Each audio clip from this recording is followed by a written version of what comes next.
I'm Leticia Leitao. I coordinate the joint IUCN ICOMOS Connecting Practice project, which started in 2013 and aims, at least in the short term, to influence a shift in the organizational procedures of IUCN and ICOMOS towards a much more integrated consideration of cultural and natural heritage.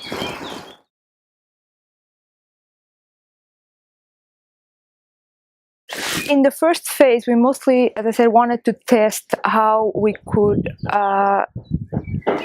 integrate the evaluation processes of ICOMOS and IUCN, mostly when we're dealing with mixed sites or cultural landscapes, when we have to send missions in the field, when we need to send different teams, because at the moment things were running as parallel processes. So we wanted to test how to do things in a collective way.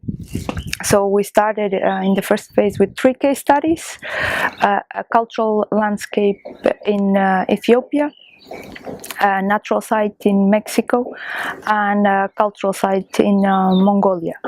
In the second phase, we're trying to influence more management effectiveness methodologies, and we're trying to work in a more collaborative way with the sites to actually influence a shift also in their management system, so that doesn't stay only at the international level, but actually trickles down to the local level.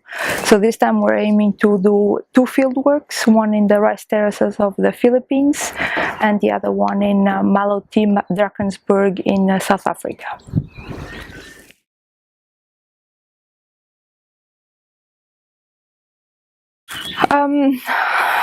This is in a way my personal opinion.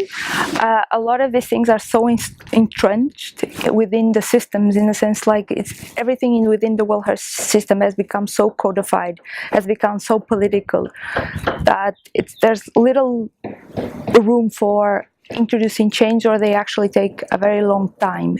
So we're learning also by doing, but I think the first phase produced very good results, actually much more optimistic than we initially thought about, and the feedback we got from the teams doing the field work and also from the national and local level was, why didn't we do this before?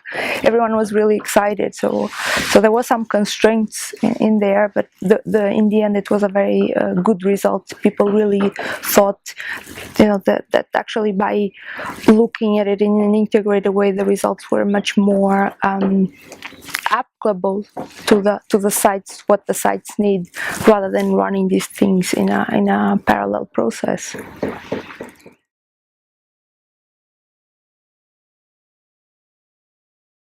We're, as part of the second phase of the Connecting Practice, we're organizing an event around the Connecting Practice project, but also with 3 other initiatives from partners that look at these interactions between natural and cultural heritage. So we're organizing an event during the Congress, also because we want to give visibility to the project.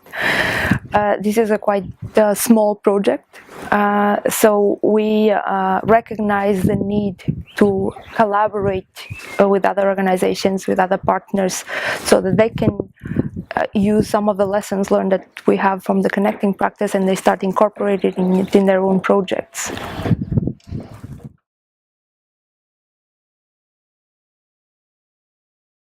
Again, I can only answer on a very personal level, because in a way I'm myself an example of Connecting Practice. I'm an architect by training.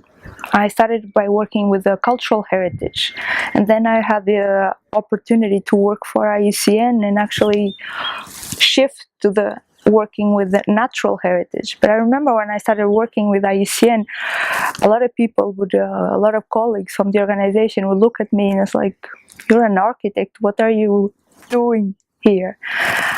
But the idea is that the convention is the international instrument that brings together cultural and natural heritage, and more than 40 years later, we're still running these 2 things into parallel processes, but when you actually start digging in, the processes with a very few elements are exactly the same way. It's more of the institutional division that creates that necessarily, like people don't collaborate more. So I was very interested also in working with the connecting practice because it was site specific.